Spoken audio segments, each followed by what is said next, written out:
In the early 1800s, the Bell family moved to the quiet and secluded town of Adams, Tennessee. John Bell, a hard-working farmer, had purchased a vast tract of land, where he planned to build a life of prosperity for his family.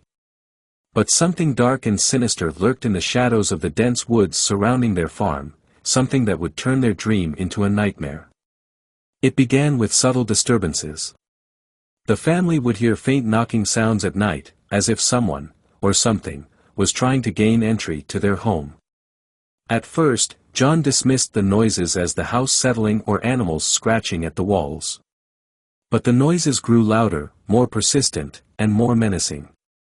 The knocking turned into pounding, and the scratching seemed to come from within the walls themselves.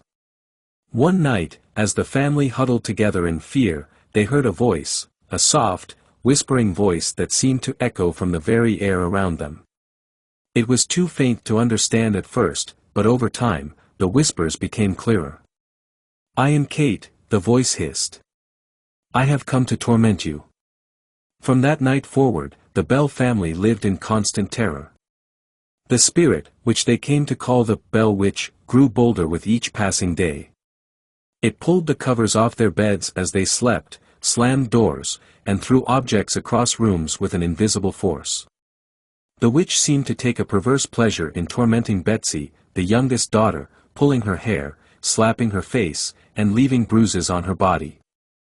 The poor girl would often wake up screaming, her face twisted in pain and fear. But the entity's true hatred was reserved for John Bell. The whispers directed at him were filled with venom and malice. "I will see you dead, John Bell," the witch would say, her voice dripping with hatred. John, once a strong and confident man, began to wither under the relentless attacks. His health deteriorated as the spirit choked him in his sleep, leaving him gasping for breath in the dead of night. Desperate for help, John invited friends and neighbors to witness the strange occurrences. They all saw the same horrors, the phantom knocks, the disembodied voice, the violent attacks on Betsy. Word of the haunting spread, and soon people came from all over to witness the phenomenon. Even General Andrew Jackson, who would later become the President of the United States, visited the Bell farm. But after one terrifying night, Jackson and his men fled the farm, vowing never to return. As the years passed, the witch's attacks on John grew more vicious. His face became gaunt, his skin pale, and his eyes hollow with fear. The spirit mocked him, relishing in his suffering.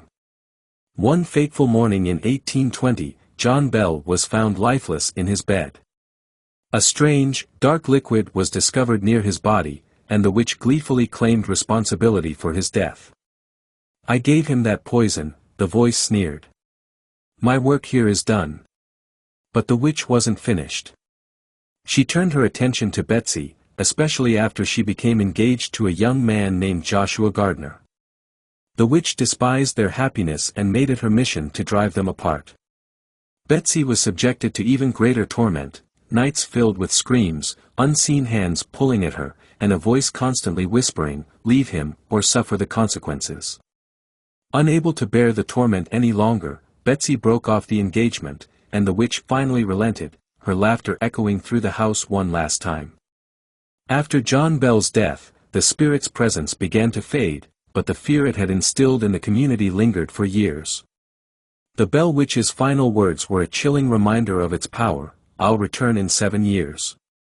True to its word, the spirit did return, though its presence was weaker, as if its energy had been drained from its years of terror.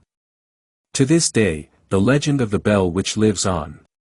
The old Bell farm is gone, but the nearby Bell Witch Cave still stands, a place where locals say the spirit lingers. Visitors to the cave often speak of an oppressive feeling of dread, whispers in the dark, and the sensation of being watched by unseen eyes. Some say that on certain nights, when the wind howls through the trees, you can still hear the witch's laughter echoing across the hills, a reminder that some spirits never truly rest.